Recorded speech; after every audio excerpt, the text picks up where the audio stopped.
All right, here I'll give you a joke. Give me a joke, all right. I sat down to watch The Lion King for the first time with my wife the other day, and she said to me, "Well, you better get the tissues out." And I said, "Look, Rachel, I hardly think I'm going to rub one out to a bunch of lions."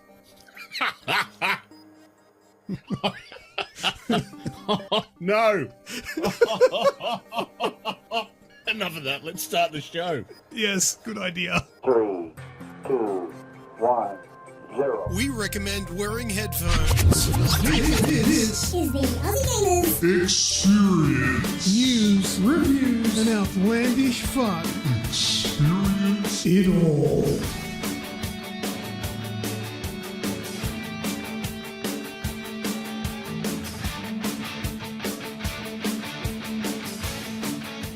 What's up, everyone, and thanks for joining us for episode 247 of the Aussie Gamers Experience podcast. Today is Monday, the 25th of February, 2019. I am your host, Snoogs, and joining me for hosting duties this week is Lucas. Hello. Welcome, mate. How are you? I'm very good. However, I'm going to take Skrill's advice in the chat, and I'm leaving now. After that joke and the response it got, I'm just going to quit while I'm ahead. Goodbye. Off you go. No, I'm joking. I'm staying. Hello, everybody. Yes, we're missing Rem and Grejio this week. Rem's looking after a sick and sore little person, and that is Grejio included as well. He's a bit crook this week. Radicus isn't missing him. Good riddance in the chat, he said. That's rude. Good riddance. That's not nice. They're sick. Radicus and Skrull have joined us in the chat. Radicus, he's on fire today, isn't he? Oh, yes. It's just always. started, and he's always on fire. It's just started, though. Usually he warms up to it. It's like he's been waiting tonight. Well, he has. He's been in the podcast live chat for the last 8 hours. So how have you been, mate? I've been good. You're the only one here. Yeah, I've been very busy, and unfortunately very busy with non-gaming things, which isn't extremely fun. But I've had a little bit of time come my way. I've got nothing to do this week, so I thought, hey, I've got to come and join you guys on the podcast, and everybody else pisses off. Hey, that might... Maybe that's why they're not... Maybe they don't like me. No? Long sullen silence. Oh, I was expecting... Sure. I stopped talking. No. That's not the case at all. Yeah, that's what I stopped for. I was like, this is where you debunk that and go, no, man. No. They love you. They just... They couldn't make it.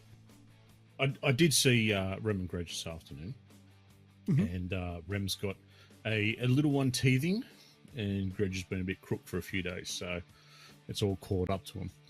But as for me, mate, it's been very, very busy.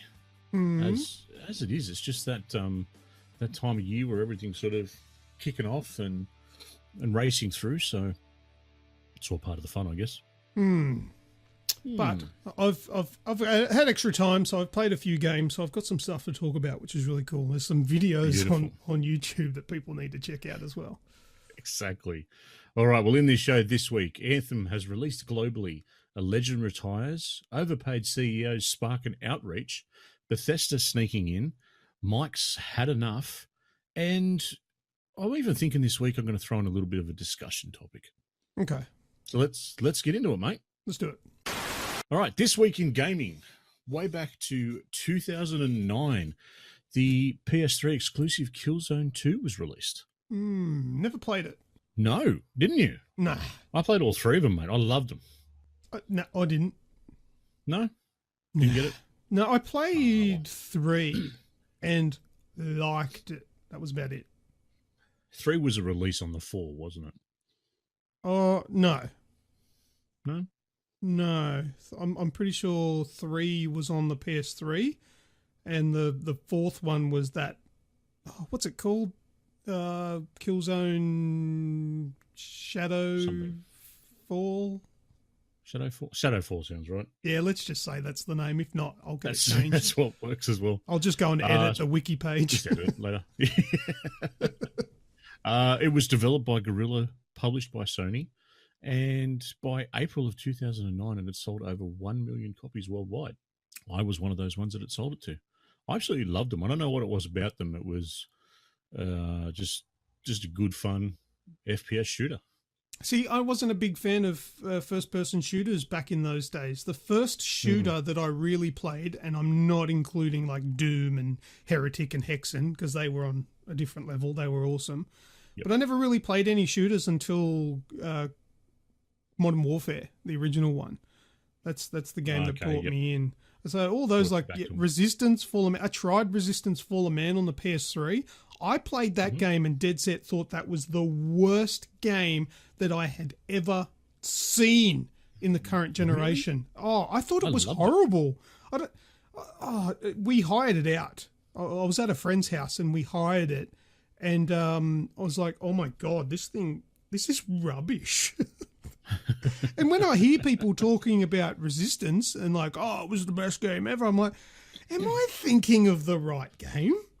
You know what? I don't remember a lot of the actual visuals of Resistance. I'm more about, I can remember the story. And that's all I remember. Dragging me in. Oh, well, that's it for this week in gaming. So let's jump straight into the show, mate. Okay. Games we've currently been playing. We're going to kick it off with the big one for the week, Anthem.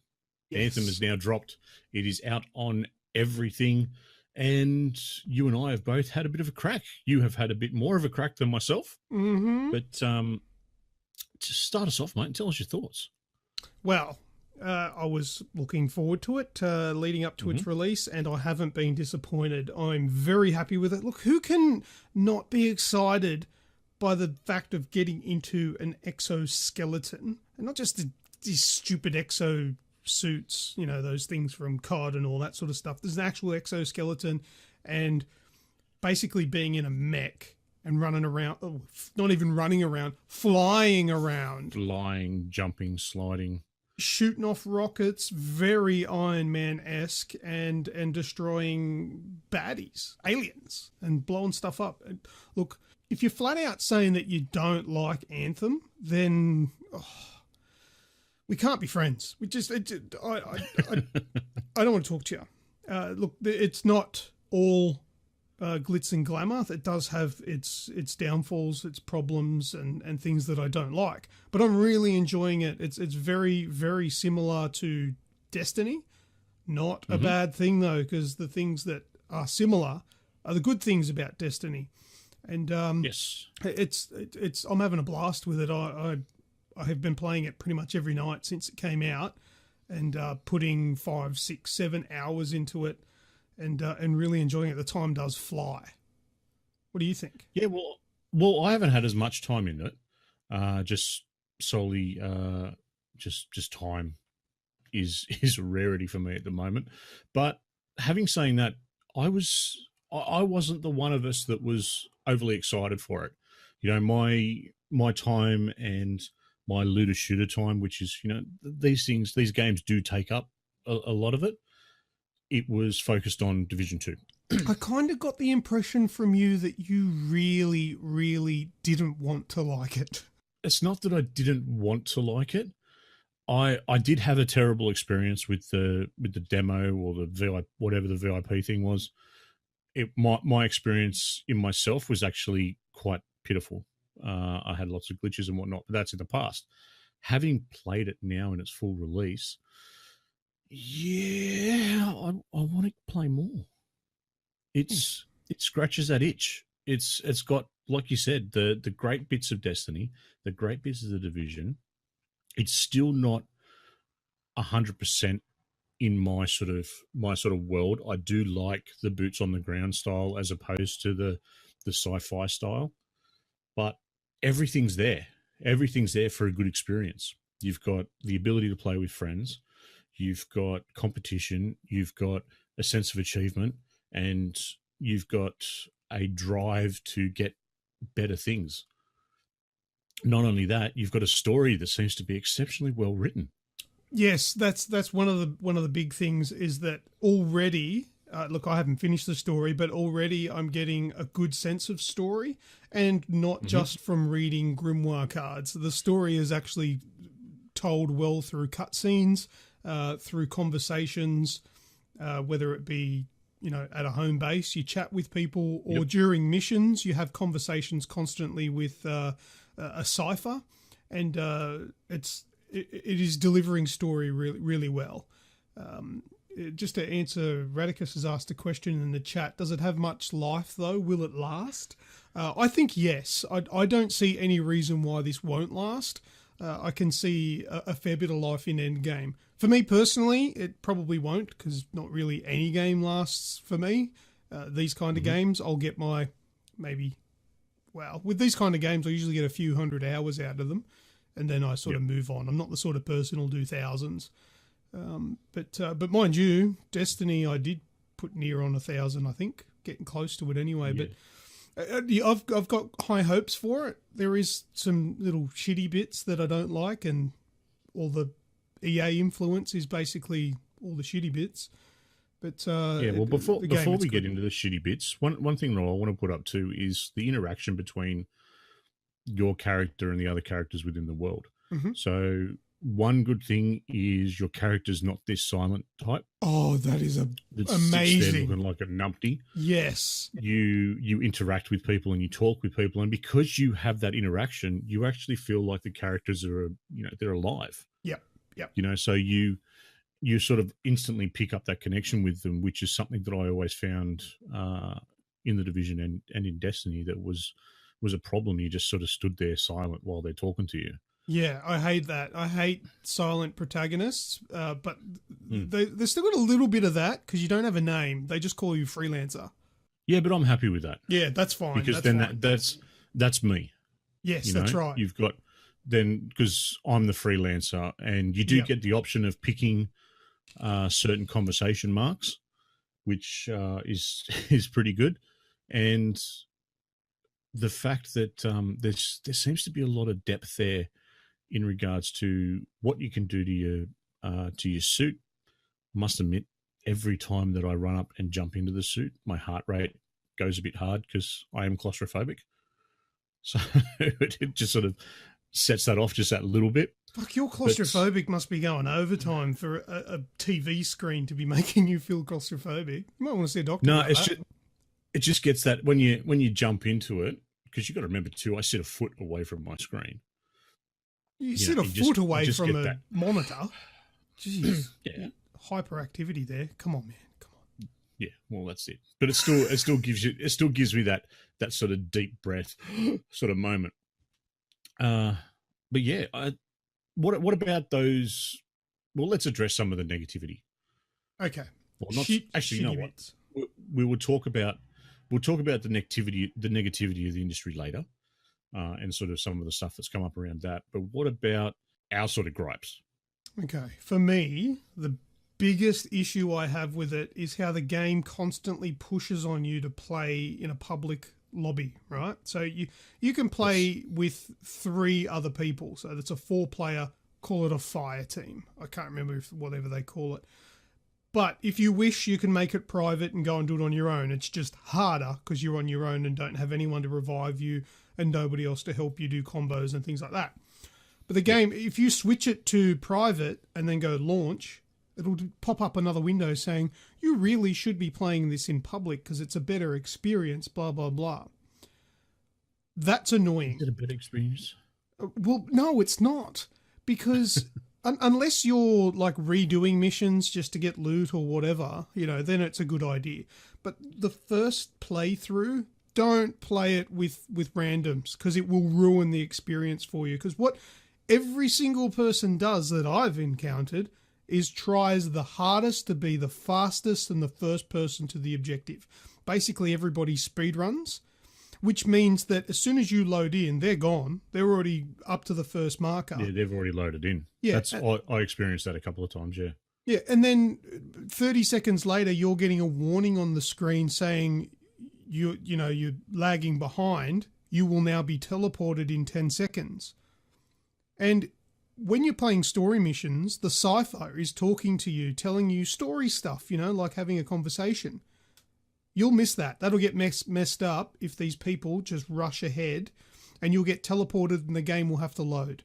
Albeit the loading doesn't take long because it's just going to push you ahead into the next section. It will interrupt things, right? And then not to mention there are parts of some missions where there's puzzle pieces where you have to work out puzzles. And of course, if you're playing with other people, They already know how the mission is done. They'll solve the puzzle in 3 seconds flat. You'll miss that whole portion of the game because you won't even know that they're doing the puzzle. Don't do it. If you're going to play for the first time, first playthrough, either play it on your own or play it with friends who are doing the same thing as you. And because that way they will shut up in the cutscene so you can listen because they want to listen. Mm-hmm. But playing it with other people, worst experience. I don't do it anymore unless I'm doing, public stuff like free roam stuff. You can only do public, or if you're doing like a stronghold, aka a strike, then you might want to do. You want the extra help, yeah. That's right. Actually, I'm not sure if you have the choice with those ones, but for story missions, do it on your own. That's one of my gripes. Well, I'm very similar with that. The only other gripe that I have is probably that EA influence where the the currency system. Mm-hmm. It doesn't seem to be reachable unless you're really hardcore playing this, or you're throwing real world dollars at it.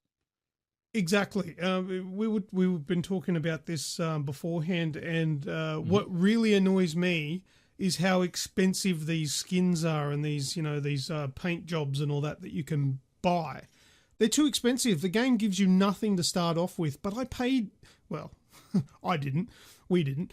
But people are paying $100 for this game. Give them some skins for Christ's sake. Don't make us play the game forever in a day to only be able to buy one. And then if we want to get them at a reasonable time, we have to then spend real money. If you're going to charge us big money for the stuff that's in the game needs to be cheaper than $100. Or if you're going to make the game $100 full retail price, then I want some stuff included. I want some skins included. Instead of having to wait until I've played the game for 150 hours before I can buy myself a bloody cod piece. Yes. Yeah, that's like I'm not too worried about stuff included, but I do like the and we spoke about this earlier. I do like the Destiny sort of model where you had an area you could go and you could buy those premium things if you wanted to, but you could also, earn them slower. But over the time, the Destiny drop rates or the RNG was sort of tweaked and whatnot, so that you were getting, stuff that was useful. I agree. I'm extremely early on, but the rate at which things are dropping, it worries me. I suppose is probably the easiest way to look at it. Well, look, the weapons and the upgrades and all that stuff is all fine for the drops. I think it works out in the wash, and I'm upgrading at a reasonable pace. But there aren't any drops for cosmetics though. You got to buy them using in-game currency or real-world currency. I thought I'd had a drop for a couple of vinyl type things. Vinyls? Yeah, I don't think they're drops. I think you get them from collectibles or like, what do you call them? Like achievements or... Oh, okay. Yeah, you can get the vinyls, but I'm talking about like changing the look of your armor, like the shape. I haven't had... So you haven't even had any of them drop yet? No, I haven't had any of that. I've only bought them. I've bought them with in-game currency. I had some drop in the demo. Oh, so like stuff that could change your appearance? Yeah, the legs. I had my legs drop. Oh, okay. Look, I don't know if I've just been unlucky or if it's not a thing, but I've not had any of it drop. It might be an end game thing. That could be where it really sort of starts to push, or it could be something that's a little bit later on too, when they look at introducing this social space that they've been talking about. Okay. Possibly. These are all maybes and speculation. But it's sort of a positive outlook on it. I do, like I said, I enjoy the game. It's great just to be able to get out there and play it. I've got to admit, playing on a 1S, it's definitely not a top of the range experience, let's say. There's the resolution, you can tell, is lower. There's a lot of resolution drops. I haven't had tears or frame, not overly noticeable frame skips anyway, but the resolution is a big thing, and especially when there's a lot of stuff going on. Yeah, look, I'm playing it on the X, and it does have frame drops. Nothing major, mind you, nothing that is ruining my experience. But what it lacks on the X, and I would expect this to come, I really do want it to come. A lot of games that do have this feature, I really appreciate, is a performance mode. I mean, it looks fantastic in 4K, but I want a performance mode that'll drop resolutions down to, say, 1080 and give me a more stable, smooth frame rate. You know, I'd be happy even with 45. 45 frames a second, 1080p. If they could do 60, it would be amazing. But I'm happy to sacrifice a bit of resolution for a nice, smooth gameplay. But, you know, 100%. it's not there. It's not there. I think most people would. Well, I don't know. You'd be surprised. Maybe that's something. There's a lot of people that I see on Twitter that are all about, oh, it's so good in 4K. I don't care about 60 frames. I can't tell the difference anyway. Oh, that sounds a bit like you, weirdo. No, but I can tell when mine drops to 15. Well, yeah. If you can't tell the difference between 30 and 15, well, you're having a good day. Yeah. Like I can tell when it drops. Mine probably drops into the 20s when there's a lot of stuff going on. It hasn't dropped as badly as it did during the demo, which was it was just flat out unplayable. At one stage, I reckon it went down to 576. Like, it was just shocking, and the frame rate was near on 1. It was just terrible. But I haven't had anything like that. The load times. Have you had? Like, do you have a comment on that? Me, I haven't had anything overly long. No, look, the longest load times is when you're starting a mission. So obviously going from the Tarsus or tower and out into the real world. Yeah, out into the real world. That's the longest loading time. You do get some loading times when you go into dungeons and things like that, but those load times are less than half of you know, the original. And that's compared to what I had first up, they're fine. Yeah, I didn't play it on day one. I got to it on the second day, and I think yesterday it had a 4 gig update. Yeah, it did. Yeah, so there's been a whole lot of tweaks and things done to it in those updates. I haven't read the full breakdown of it, but they're listening. As much as I can say is that, you know, the guys are actually listening to what's going on. Oh yeah, they're going to be constantly working on the game over the next few years, and obviously it's gonna get better, and sometimes it might even get worse. I'm not expecting any different an experience than from Destiny and The Division. Those games, well, look, I would even say that Anthem had a better launch than The Division and Destiny. Both of them were messes. But I've got a little bit of a caveat there, because technically our launch day was a week after it actually launched because of the early release for the posh $2 coin up their asshole sort of people. Okay. Yep. Because for those who don't know what I'm talking about, it released 7 days earlier if you were a subscriber to Origin Access Premium or something. So if you pay $20 a month, you can play our game 7 days early. No thanks. And a lot of those people reamed it. Reamed it? Anyway. What? Oh, smashed it. Yeah, they weren't happy. But we'll get to all that later. Mate, I want to hear about Boobs 'em Up. Okay. All right. Now, I played a game a couple of days ago called Boobs 'em Up. I was bored and looking for something to play and make a video to put on a YouTube channel. And I was looking at the free-to-play section on Steam, and I found a game called Boobs 'em Up that was released like a week ago or something like that. And I thought, the little screenshot, that kind of looks like a side-scrolling beat 'em up, but with a naked female. So naturally, I hit install immediately and loaded into the game. And sure as shit, yep, you play as just naked women. And I was having a look at all the different characters. You know, there's a typical Caucasian chick. There's a bright white redheaded chick, and there's a black chick there, an Asian chick. There's all these different ethnicities, and they're all beautiful in their own way. And then there was one that was DLC, and oh my God, it was DLC, all right. You were getting bang for your buck. She was a chunky bitch. Unfortunately, I couldn't choose her because she had very good statistics, lots of armor.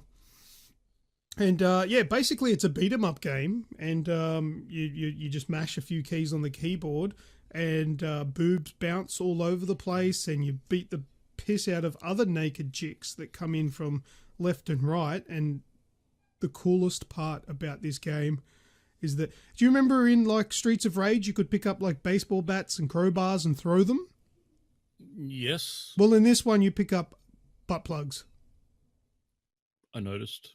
So you can pick up butt plugs, and they are quite lethal. If you get hit in the head with a butt plug, you are out for the count. So it's quite a good weapon.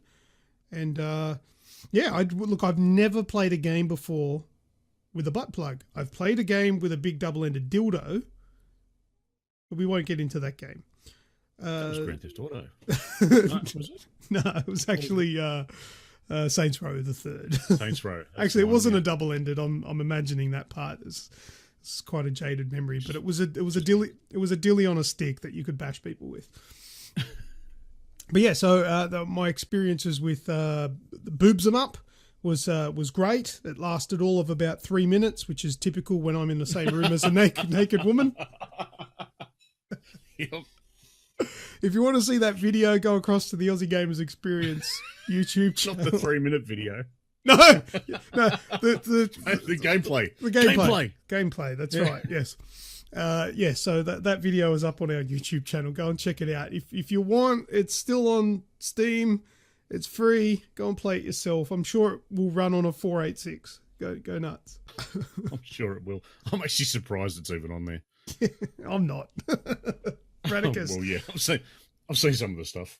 Radicus is impressed. He thinks I'm a stud, lasting 3 minutes. 3 minutes includes me taking my clothes off, turning the lights off. We don't need to go into more detail. No. Hitting record on the... No. Okay. Well, mate, last week, Grejio and I spoke about Crackdown, and you jumped in and gave us your 2 cents as well. Oh, I did too, didn't I? Editing Lucas had a word to say. Editing Lucas jumped in. Mate, how much more of the story? Have you finished the story yet? No. Like the actual... No? No. Okay. How's it ticking along anyway? Is it still sort of holding your interest, or has it waned a bit? Well, Anthem's out now, so I've kind of forgotten all about it. But I do want to finish it, but I've got a story to tell about playing it on my PC, because it's cross... What do they call it? Play Anywhere. It's a Play Anywhere title. Yeah, so if you've got Game Pass, or you've bought it on the Xbox, or you bought it on the computer, you can play it vice versa. So I thought I'd try it out on the PC. And I've got this program on my PC that can hack games, so you can cheat and do stuff like invincible and no reload and all these little cheats. I put it on. You can only this program will only work for single player games, right? So I thought, it might have Crackdown 3 because there's a single player game. So I put it on and I was playing it and I'm like, cool. I've got like unlimited health and no reload and all this sort of stuff, and was just like doing it for fun. And then a big warning come up on the screen saying, there is a program running that is not allowing this program to, not allowing Crackdown 3 to run properly. You may have blah, blah, blah, or you may be cheating or whatever. And it locked the game and I couldn't play it. Oh, goodness. I haven't gone back to it since, so I don't know if I've been banned. or what. Action. But that bodes the question. Should I be allowed to cheat in my single player game? Yeah. I don't see why not. I'm not ruining anybody else's fun. Not hurting anyone. No. It's your experience. That's exactly right.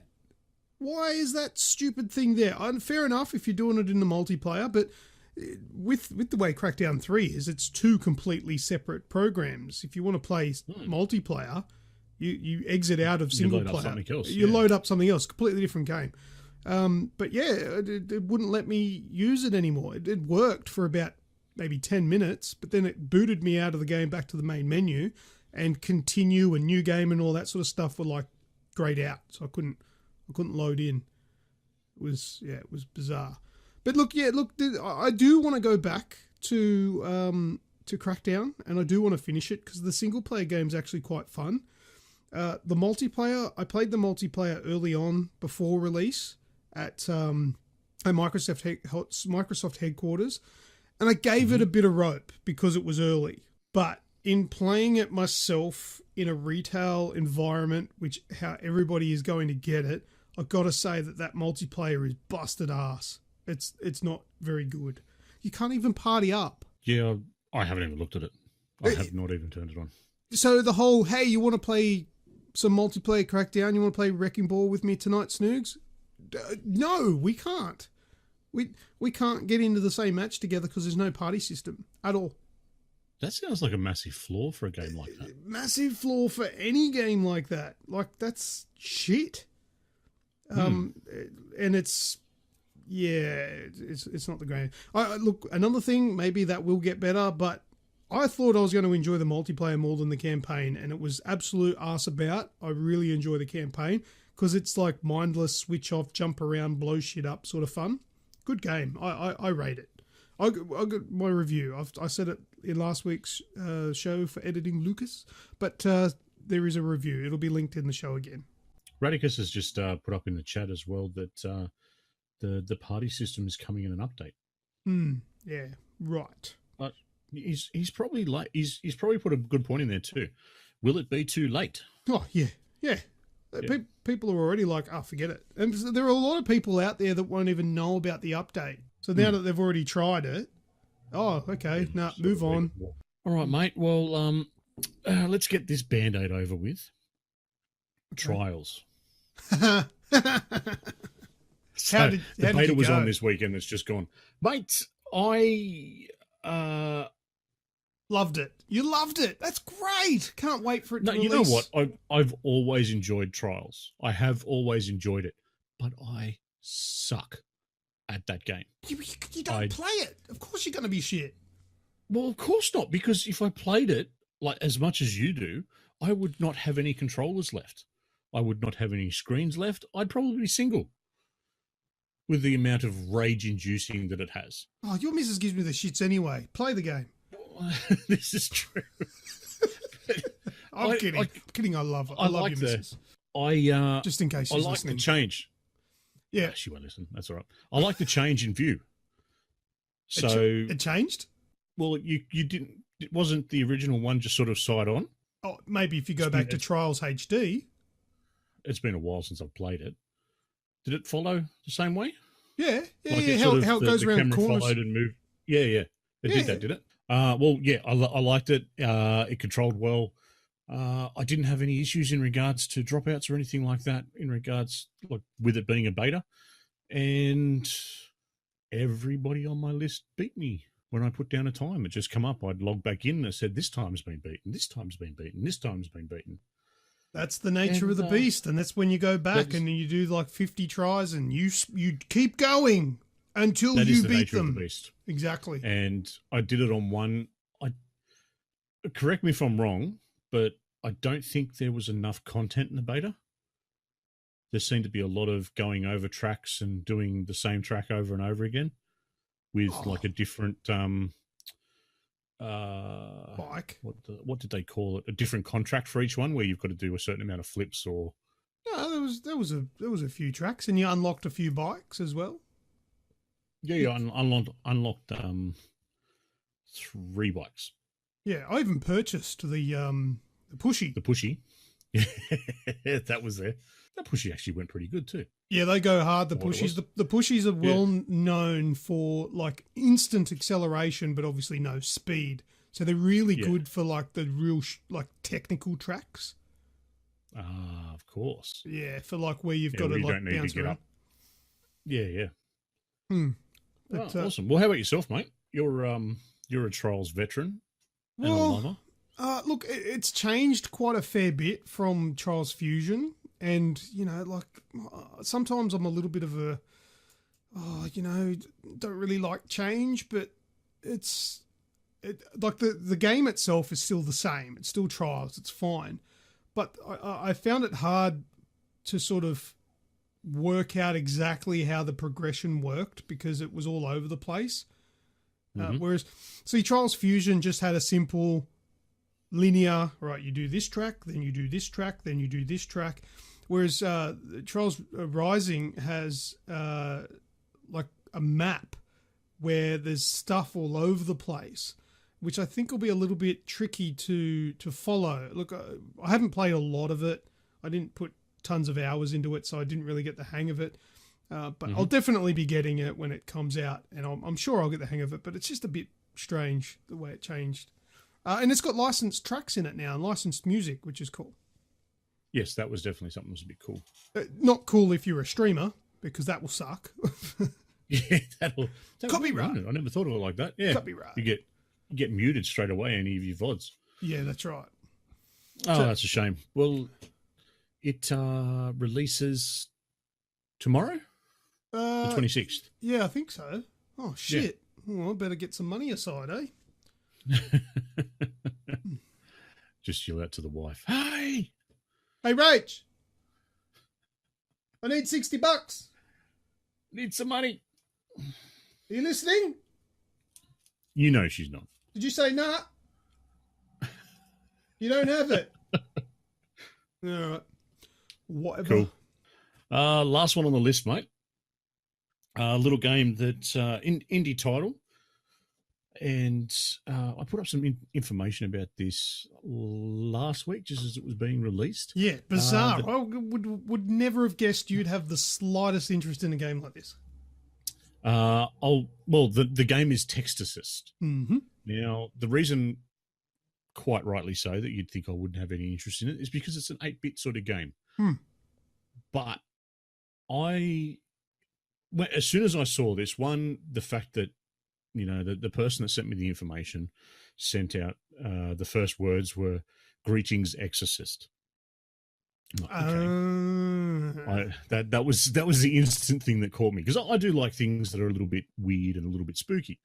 So I saw that. I mean, people don't know this about you, but you've got a bit of a vomit fetish, don't you? No. Oh. No, that's you. I went and had a look at the gameplay, and I learnt to type playing video games back in the day. So there was a drag racing game where you had to type out, you know, a sentence that had rolled across the top of the screen. The faster you typed, the faster the car went. Oh, really? And you had to so if you made a mistake or anything like that, that would all slow the car down. If you made too many mistakes, you'd over-rev the engine and blow the engine up. So that's how I learned to type. So as soon as I saw this, it's a text-based game where you text. Well, this is what I saw. I haven't actually played it yet. That'll be happening very shortly, where you write certain things, and this helps you move around the screen and control what's happening. Yes? No, not really. No, not sort of. No. No, okay. That's what it looked like in the video to me. Yeah, look, I was unsure about how it worked myself in just watching the videos. So, and not a lot of people like doing reviews and all that explain it very well. Mm-hmm. But it's very, very difficult. Now, you can't use WAS and D for movement, obviously, because you need to type letters. So you use up, down, left, right, the arrow keys to move, which is fine by me because that works for a lefty, because that means, you know, I can move across the keyboard as I would sort of comfortably. So up, down, left, right, you move around, and passages like to attack what demons and all those sort of things, you read passages out of the Bible while you are a priest. While you're holding the Bible, you are invincible. Okay, or not well, or you've at least the Bible is kind of like an overshield. If you get hit by things that are being thrown at you, like what'd you call them? Like they're not, I don't know, orbs. Yeah, there's vomit as well. If you get hit, you drop the Bible, and then if you get hit again, you'll die. So you got to go and quickly pick up the Bible and and keep going. And verses from the Bible will pop up down the bottom, like a typing tutorial sort of thing.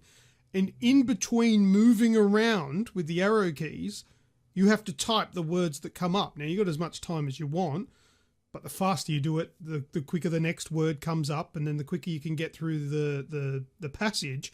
And then when you finish the passage, because that's kind of like you exercising the demon, that kills them. And every word takes a bit of damage off them and hits them. So you've still got to move yourself to avoid all the projectiles that are coming towards you, but you've got to type the word. So if you've got to either keep moving and one-handed type with your left hand, or you stop moving and type two-handed to do it quickly. But then you've got to be careful not to get hit and move around. It is really hard. So I've got a video that I've made, which will be up on the YouTube channel, the Aussie Gamers Experience YouTube channel. If you're listening to this after Sunday when it releases, it'll be available. If you guys are listening now, it's not up yet, so tough. But basically, I sum it up to, if you're a good typer, you're going to have a bad time. If you're a bad typer, you're going to have a bad time. It's hard. It's just hard work. Yeah, it's hard, but it's fun. It's a good game. Yeah. Well, it looks like a bit of fun. Give it a go. You will rage as shit. If you don't like trials, good luck with the Texasist. Good. Well, I might even stream some so people can watch me rage. That'll be a funny stream. Keep an eye out. You'll see it. See me go live. Oh, and FYI, my video, very, very above board. There are no priest jokes in it whatsoever. None? None. Oh, you did well. Good job. May or may not be true. All right, mate. Well, that's it for the games for us, mate. Let's jump into some news, eh? Okay. Now, first bit of news. I want to see if you got this email this week, because I got a random email. Now, nothing wrong with this random email. It's not bullshit, but it was still surprising that it come through. So the reason for this email, EA and Activision CEOs have featured on an overpaid list. So a list of the top 100 overpaid CEOs. Both EA's and Activision CEO was on it. This has sparked an outreach for the gaming community to unite and unionize. So I've received an email during the week from Game Workers Unite, and it talks about Fire Monkeys in Australia. So Fire Monkeys is a little game developer here in Australia. It does mainly sort of mobile type stuff. These guys are a part of EA. They've had 40 to 50 people have been made redundant. Okay. This just recently. So this has sparked this Game Workers Unite to come out and send this email out to God knows how many people. And from there, it's talking about, unionizing, bringing standards of pay up, redundancy packages, and all that sort of stuff being all brought into it. Now, did you see anything of this, or just sort of come my way? No? News for me. Who did Snoogs get it, or did Patrick get it? Patrick got it. Oh, right. No, I didn't get it. It's a full, it's a PR release. It's that's what. So it's come through that, whichever way, or it's come through whoever from. So it's Game Workers Unite Australia, care of the Game Workers Unite International, which I'm more than happy to receive stuff like this, because it's great to see this sort of stuff being made aware in regards to the industry. This sort of thing is, I'd like to get your opinion anyway. The issues within the gaming industry in regards to, these big companies that are making profit and then cutting certain jobs, within sort of the whole run lean mentality and whatnot. Do you think it's that big of an issue, or has it sort of been blown out of proportion a little bit with the recent sort of run? Look, I've never really gotten into any of this kind of stuff for anything, but the only thing I can think of just right now is it's business, isn't it? That's how businesses work. Sometimes shit happens.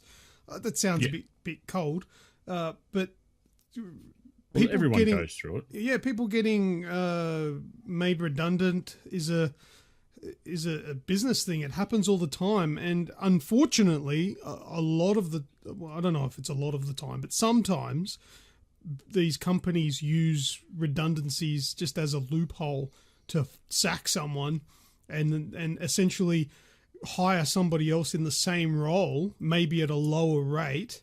But just call the role something else. So instead of an executive programmer, they're a programming person who is an executive scholar. Yeah. I don't know what. That's a practice that happens, and I don't know. You get a union, whatever, but it's business. It happens everywhere. I don't know why. Yeah. It's no different. I'm all for people being informed, I suppose is the best way to put it. As long as the people are informed correctly, and you know that their rights are taken into account, unionizing or not unionizing, that's for each individual to decide.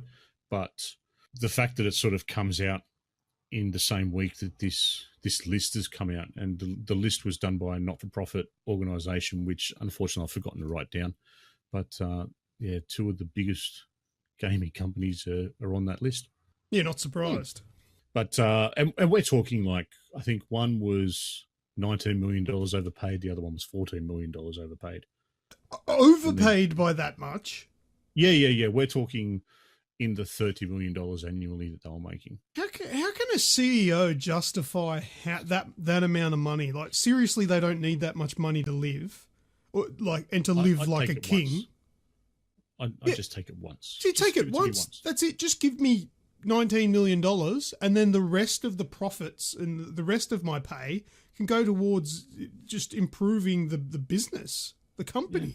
But how can the bean counter justify that much money going to one person who, yeah, okay, everything lands on their shoulders, but worst case scenario, this guy's going to get the sack if he's no good, right? Mm-hmm. There's no danger money. He's not going to die. Like, I would understand, okay, if he was putting his life on the line, let's play this guy millions. But he's just a friggin' CEO. Or she. Mm-hmm. I'm sure there are female that are getting $30 million as a CEO. But that's not smart business, paying one person that much money. They can't be worth that much money, surely. Probably not. I don't know. That's what do I know? I'm no bloody company. I'd just like to be a CEO for a year. I'll just do it for 12 months. Oh, hell, 6 months. Give me half of it. I'll be happy.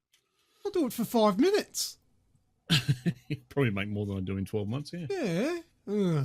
Overpaid arseholes. I'm angry now.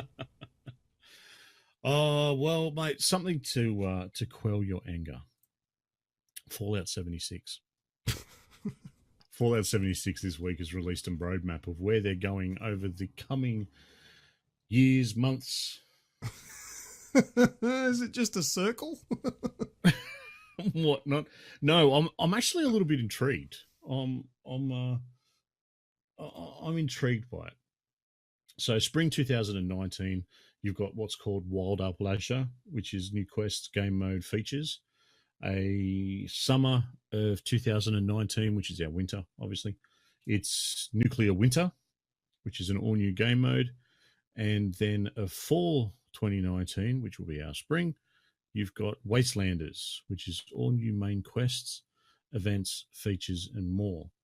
So these are all sorts of things that are coming on. They're talking very much about, growing and improving the Fallout 76 experience.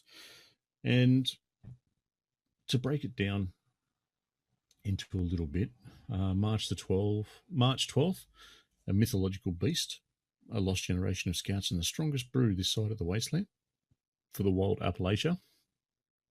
So that includes brewing and distilling and a weird-ass parade. Later in March, you'll get a survival mode, which is your sort of, real big, heavy-duty, go out and be pretty much one for the freaks, for the Fallout freaks that want to just survive permadeath, all that sort of jazz. April, we'll see player vending and a camera May will see a legendary vendor. A camera. New. Yeah, I'm looking at a picture. It just says a camera. Why? Capture your favorite snapshots using the new camera. You can just take a screenshot. Yeah, but you won't have a camera to take a screenshot. Don't fucking need a camera. Well, now you do. I thought this was going to quell my anger. And April and May, you've also got new quests coming in. So, yes, there's a little bit coming forward. Have you got any interest at all to have a look at it? I haven't played it. I do. I haven't played it You yet. haven't played it at all, have you? No. No. I'll let you know what it's like. Yeah, just send me a memo. Just, I'll take a picture with my new camera and send it. Yes, because you can't just take a screenshot. Well, mate, we'll jump into your bit of news. Oh, okay. You got some news on Nintendo North America. Yes. Now, look, I don't have like all. There's obviously a massive news story here, but I'm not going to focus on that. I'm just going to tell the bit that I'm really interested in. Reggie Phil's. How do you say his name? Is it Philzame or Philzame? I would say Philzame. Philzame. Okay, Reggie Philzame, big Nintendo guy. And everybody loves him. He's the Nintendo of America president, and has been. I think he's been with Nintendo since 2003. And he came into the scene and caused a little bit of a stir. When his first the appearance is the word I want. His first appearance on stage was back in 2003. He's come on stage and he said something to the effect of, "I'm here to kick ass, take names, and make video games." And everyone was aghast and thought, "Oh my God, this is a Nintendo guy who's just said the word ass." Yeah, that would be a big no for Nintendo back then. God. Even now, really. Well, yes. But anyway, they've just quickly gone, here's some video games, and everyone forgot about it. But everyone fell in love with Reggie over the years. But look, the news part is that he's retiring. So he's put a video out saying, you guys might have heard the news already, but I'm retiring to spend more time with my family and friends and all that sort of stuff. So that was quite nice fan service. The cool part is, do you know this? Do you know the news that I'm going to mention about? Yeah, I do. I know where this is going. About there's the a guy that's taking over. The guy that's taken his place. He started with Nintendo. It's probably a couple of years ago now, and it was interesting back then. But this is even better. That the guy that's stepping into the shoes of the new president of Nintendo of America. His name is Doug Bowser. What? That's the best. Yes, Nintendo fans everywhere's heads just exploded.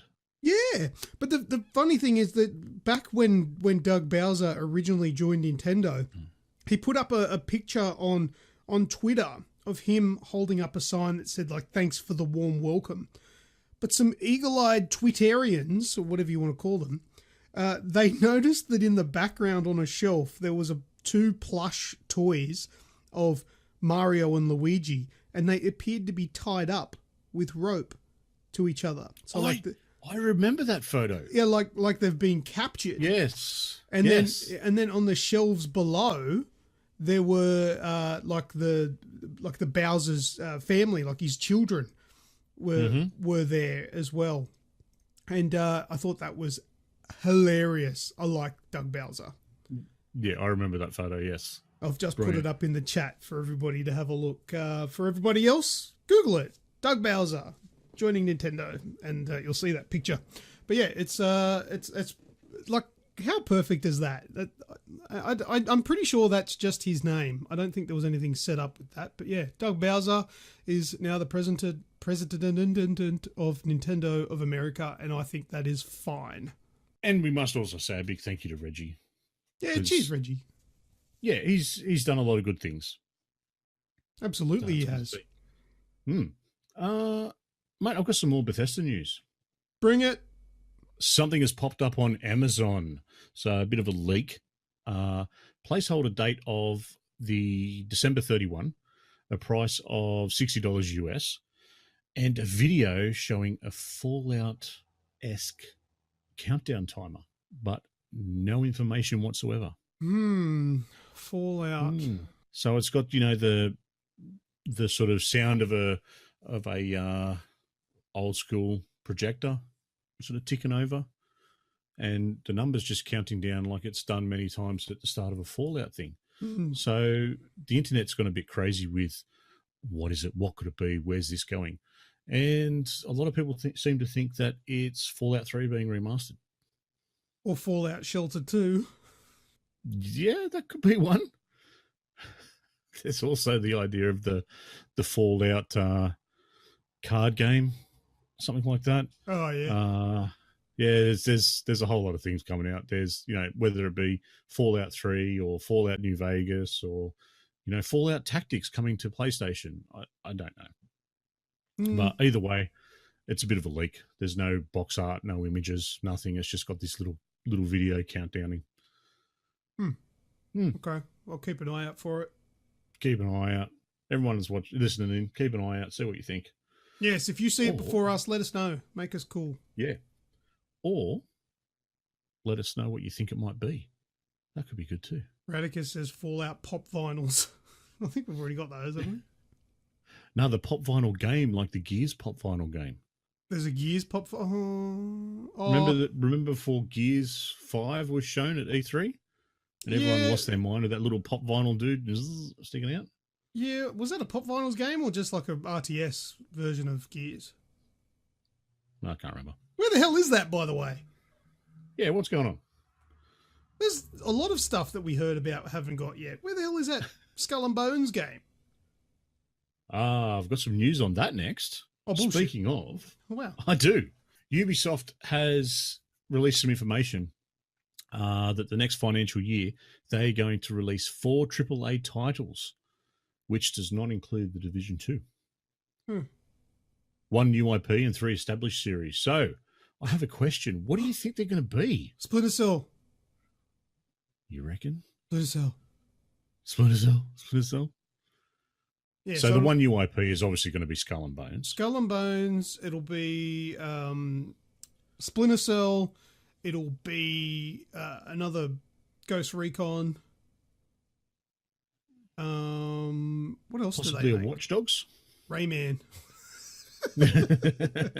Watch Dogs 3 would be good. I like the Watch Dogs games. Yeah, I think Watch Dogs could be in there, or maybe a For Honor. 3 new Assassin's Creed games.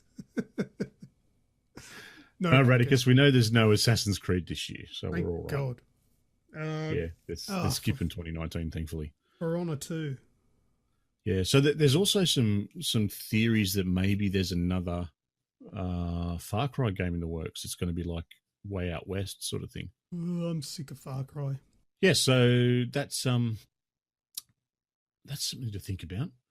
I thought I heard this today, and I thought, yeah, let's see if we can get Lucas going with some maybes here. Yeah, better be a Splinter Cell game. I'll be cut E3 is not far away. No, it's not. 3 months or so. 4, maybe 4. Oh, now the last bit of news I've got at the start of the show, I said that Mike had enough. This is in relation to Anthem, and more specifically the reviews that Anthem are getting. So Mike Ybarra, who is of Xbox fame or Microsoft fame, has pretty much taken aim at a lot of the reviewers that are reviewing Anthem. Uh-huh. And first and foremost, he's called them out as a bunch of whingers. Mm-hmm. One reviewer in particular, he took aim at because the reviewer didn't know how to perform a combo. Oh, yes. Yeah, I remember seeing that.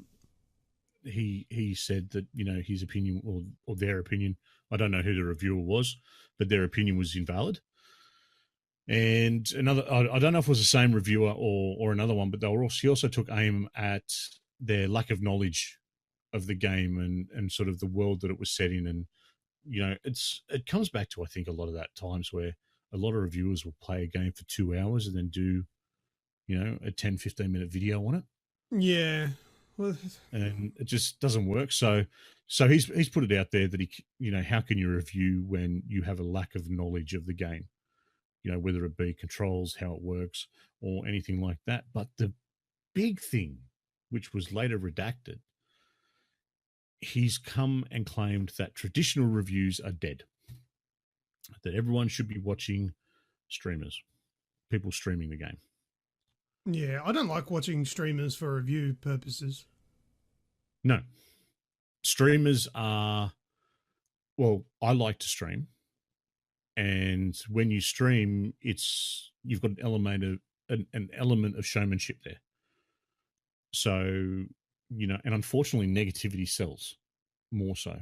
So I think a lot more people will, have and will jump on the bandwagon, especially if a game's being given sort of negative press. They will jump on that bandwagon with people that are watching and laughing and enjoying, because everyone likes a bit of a rage. But yeah, that was pulled back and said, yeah, traditional reviews are still there as long as the reviewer kind of knows what they're doing.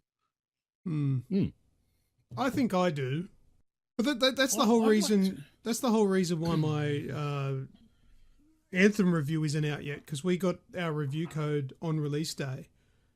Yes, I can't, like, the reviews that I put out on release day are when we've had the game for a week or 2 weeks prior to its release date, and I've had time to either finish the game or put a ton of hours into it. Exactly. But with a game like this, I can't, so the review doesn't come out for a week or two. So exactly, yeah. So, and I think we're very much impartial as well. We don't just focus on the negative side of it. We don't focus on that click. Like, occasionally we are human. We'll put, a bit of bait somewhere in there, whether it be in a title or whatnot. But again, we've spoken about this before, where just if it's in the title, it's in the review. yeah, We're not just putting shit there for people to talk to look at and click on. And we sort of give a very impartial view of what's happening. And, if there's some part of a game that we don't like, there's a reason why we don't like it. It's not just because I don't like it. It's because, this could be done better. This could have been done better. This causes this effect, or whatever it is. We don't just go off, on a tangent. So I think as long as you keep that impartial view, I think that's probably the best way to go. What do you reckon? Yeah, absolutely. I still enjoy watching reviews, but for me, as long as you're informative, you get to the point and don't spoil any major things in the game, then I'm happy for it. Yep. Nothing shits me.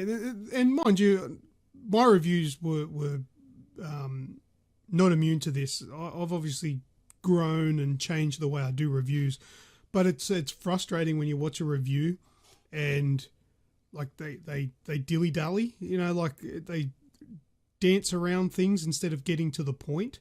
That's you'll notice that in my latest reviews, I just get straight into it. It's like, a quick intro, sometimes a little bit of a background of the game, and then just into the review. Whereas there are a few reviews that I've seen that will fluff about, just showing things and not actually speaking, just showing off the game. Like, I'm here for a review. If I want to see the game, I'll watch gameplay video. But I must admit, I'm a bit more partial to a written review. Yeah, well, they're still very, very reasonable, because not, and depending on the situation you're in, like sometimes you're in a place where you can't watch a video, but you've got time to kill, so you might read a review instead of watching. Yeah, exactly. Yeah, they're still relevant. So, yeah. So indeed, and mate, that's it for the news. You have had anything else pop up? No, that's it, man. In your head? That's it. That's it. Beautiful. All right. Well, random discussion topic. Off the back of Mike Ybarra's comments, one thing I wanted to bring up and we'll have a bit of a chat about. I wanted to know when it became, or when did gamers themselves become so entitled? So those listening along with us, I'd like your input as well.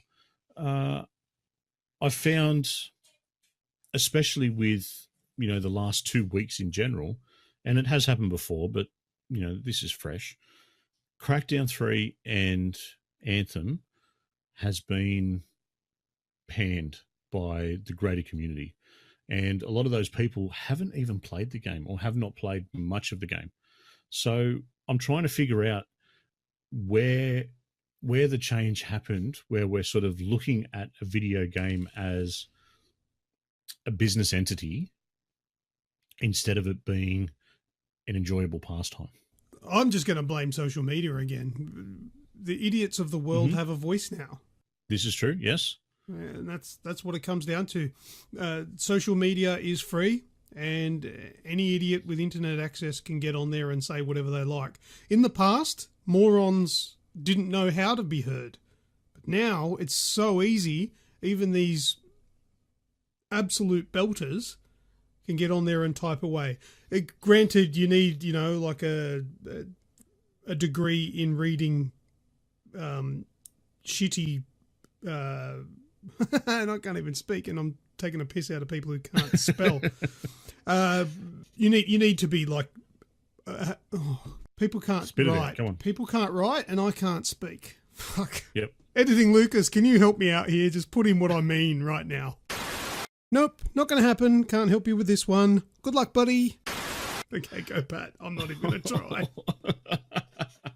Well, some of the biggest things that I wanted to put out was that a few of the reviews, and we've had comments on our YouTube videos and whatnot when, someone, this game is shit, so I'm not even going to buy it. Yeah. Okay, so how do you know it's shit? We spoke about this earlier today. We're in a society where if you go to a store and you pick up a game, you bring it home, and it doesn't do what you want it to do, if it does not fulfill your need, it doesn't meet your expectations, you take it back to the store and you get your money back. Yeah, I know that. That's how it works in Australia. Yeah, but now you have a valid opinion because you've tried it. Okay, it's shit. Why was it shit? Oh, because it didn't gel with me. This didn't work. This didn't work. This didn't work. Fantastic. That's a valid opinion. Not sitting there and going, well, why is it shit?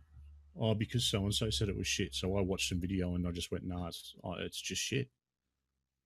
Well, look, that doesn't really work. One of the biggest problems with these morons on social media is justification. No one justifies what their comments, what their opinions are.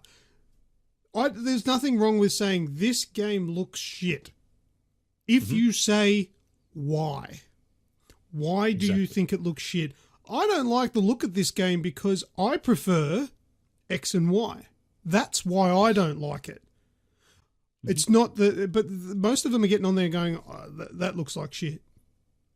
Well, that's a general term, just saying it looks bad, but that's your opinion. And if you don't justify why you have that opinion, well, I think your opinion's invalid because I don't know why. Does it look shit because you're a perfectionist?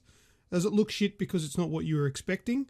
Does it look shit because it's genuinely not a good-looking thing? It's not a good representation of what it should be. It could be anything, and these comments are just thrown all over the place. And most of them... here's another thing that we need to... us, as people reading these comments, need to remember, is that more often than not, these are children posing as adults. Yes. 100%. But the big thing that I sort of wanted to put out there from a reviewer who, will quite readily pick a game apart, but I will give you reasons for said issues. I look at it from my point of view as a reviewer, as someone who's trying to, I don't like using the phrasing, an influencer. Because I like to give people all the options, not just try and sort of point them one way. But the big thing is that you got to try it for yourself. Yeah, your opinions can't be your opinions as for what something is doing. It's very rarely is going to match up with anybody else's. Look, I understand writing off a game and saying I'm not getting that game because it doesn't look like something I'll enjoy. Look, that's fair. Look, because I'm not gonna buy every game that comes out just to try it. But No. but for people that are going, it looks like something I would like, but because I've seen bad reviews, not getting it now. Exactly. I think that's what I was trying to get at. You might like it. If you like it and it looks like fun for you and it's something that you want, at least try it. Yeah. We're in a society that if you've got a physical copy, you can take it back. Yeah. You know, I don't know how it works around the rest of the world, but it works that way here, and I would assume it's very similar elsewhere. I think the Xbox even gives you the opportunity to refund digital games now. Oh, well, that's even brilliant. I think there's a few criteria. It has to be within, I don't know, maybe a week or like. Don't quote me, but just there's. I think it's only like you're only allowed to play it for 2 hours or something. And yeah, there's an hour limit. Like you've played it for a certain amount of less than a certain amount of hours, and it's been less than, I don't know, a week or two or something, and you can actually put in for a refund and get your money back, which is pretty cool. So there's a lot of things that you can do to try these games without going, balls and all. Exactly. But social media, they can, so they will. Exactly. And Radicus has put it in the chat. If it's fun, who cares? Correct. And if it looks like fun, hell, give it a try. Don't, listen to what other people say all you want, but at the end of the day, make up your own mind by having a crack. Yeah. I think it's probably the best way to do it. So that's a nice little random bits and pieces. We'll have to see what Greg thinks during the week. Yeah. Yeah. He's gonna hate everything. All right. Well, let's jump into some last words, mate. You want to fill everyone in on how to become an agent of age? No idea. No idea. You've got to be prevalent in our community. Join our Discord channel, and if you are prevalent, you talk to us, you engage, and you will be considered for such a premium role that is an agent of age. And if you are an agent of age, you get certain perks, and those perks are you get to listen to this live, and you can see the crazy shit that Radicus and Kazakal and Skrill puts into the chat. It's not safe for work. Be warned. Be warned. We in the agents of age area, we kind of just let everything go. Yes, we all know each other. We all know we're about having a bit of fun, so that's good. Mate, we're going to do some streaming this week. Well, I'm doing some streaming. We've got hopefully some Anthem, and I'll get some Text Assist out there as well. So be sure to check on the website as it goes live. Your show, That Other Show. Yes. Give your own plug, mate. Okay, I'm doing another show because I'm not on this podcast all the time. It's only on occasions that I come and do this one. But when I got free time and there's something to talk about, I do a 20-minute show called That Other Show. And it's basically me talking to myself and into a microphone about video game stuffs. And I enjoy it. It's good fun. I like editing podcasts and putting stuff together. It's informative. It's short, so if you don't want to, bite-sized, yeah. It is bite-sized, so you can listen to it in a commute. Most people would have a commute of 20 minutes or less. If you don't, if it's less than that, you're a very lucky person. But yeah, it's something to listen to, and it can fill a void if you've run out of podcasts from the Aussie Gamers Experience. You can listen to that. Vice versa, come over across to this one. I find it's fun for me. It's more gaming stuff, and exactly. the reason I do it is because I don't have the time all the time to jump on with you guys for this one, but I still want to do a podcast. So if I've got spare time, it might be I might have the day off, and it might be 10 o'clock in the morning, everyone's at work, I've got no one around, so I'll record it there and then. Obviously, so this podcast needs to be organised when we're all available. Also, every now and then I get some special guests in. I've had Radicus on. He's a laugh. I've had Uncle Chunt. He's got some good stories. You've got to listen to that. And there'll be some more going forward. Mm-hmm. And make sure you have a scotch and a cigar. That's it. Kick back, because it's cruisy, very cruisy, royalty-free music I use in that one. But, indeed, I've got to admit I do love it. It's not as available as this podcast. It's only available on Apple Podcasts and on YouTube. Because this podcast, to host this everywhere that we host it, costs a mint. So I wasn't going to do the same thing for another show. God, it's so expensive. But anyway, there you go. That's All that right, other mate. show. That other show, make sure you check it out. And that's right, leave us a review on Apple Podcasts. Let us know what you think. Even if you just click that 5 stars, because let's face it, we're a 5-star show. Yep. It always helps us out. It's one of the easiest ways to help us out and help us spread the word. It brings us up the list. And the other way to do it is, of course, share us on your social media. Oh, yes, I know please do Lucas is just beaten up on social media a little bit, but share it around. Let more people listen in and join in the conversation and join in for the experience. Yeah. Also, last shout out. Sorry, Yeah, quickly, sorry. to the review as well. We've got a review system set up on our website, www.theagexp.com. If you go across there, if either or, you don't have to do both. If you do both, then we super love you. But do one or the other, Apple Podcasts or wherever you listen to the podcast, if they take reviews, or just go to our website and leave a review there. Either way, I'm happy. Thank you. Cool. Well, last shout out from me, mates. Quick one for the Australasian Gaming Podcast Network. Make sure you jump on and check out some Aussies. Have you seen some of the stuff over there? Yeah, I have. Yeah. It's pretty cool. There's some good people that I've spoken to as well. So have a look, see what you think. If you like us, you'll find something else to listen to as well. Too easy. Anything else you want to chuck in there, mate? She sells seashells by the seashore. On to closing we go then.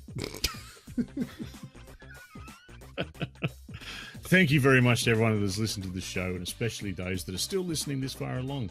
A super special thanks to our live listeners. So that's you, Radicus, and of course Skrill from earlier on. They've always been chatting away and having a bit of fun in there. Thanks to yourself, Lucas, for jumping in. No worries. Greg, Rem, hope you're feeling better soon. To all of our listeners, feel free to continue any of the topics we've discussed on this show on our Facebook page or Discord channel. To get in touch with us directly, you can shoot us an email at info@theagexp.com. Links are in the podcast show notes and descriptions. That's all from me. As always, I am Snoogs. And I've been Lucas. See ya! Whew. Okay, that's the end of this week's podcast. And if you found yourself shouting at your speakers in disgust or maybe even in pleasure, make your way over to our Discord server and make a comment in the appropriate channel. Failing that, you can also have your say over on our Facebook page, or you can just tweet at us. Searching for the Aussie Gamers Experience will usually lead you in the right direction, but you could just use the set of links that are in the show description. This podcast is available through Spotify, Apple Podcasts, Stitcher Radio, iHeartRadio, and plenty more. Thank you very much for listening, and we hope to see you on the next episode of the official podcast of the Aussie Gamers Experience.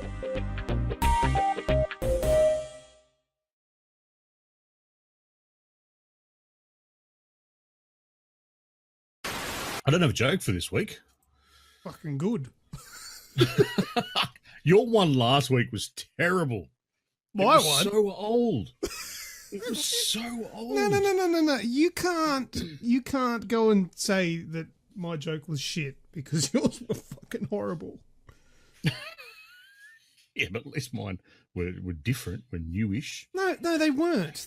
Look, I don't care how much fucking you sparkly sprinkle shit on a turd. It's still a turd, mate. That's not the same. You can't polish a turd. Whatever. We're in.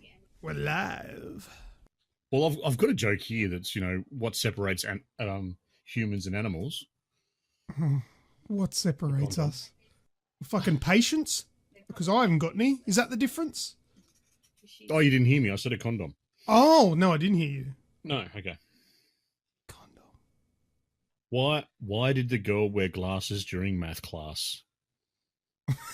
Because everyone loves a chick wearing glasses in a porno. Oh, you filthy fucker. Is that right? Because she wanted to understand division. Not quite what you're after. Not quite, no. I don't even get it. Jokes. Division? Long division? Oh, the vision. Vision. division. You know, when you Glasses. divide glasses, Oh, no shit. vision. Oh See? my god.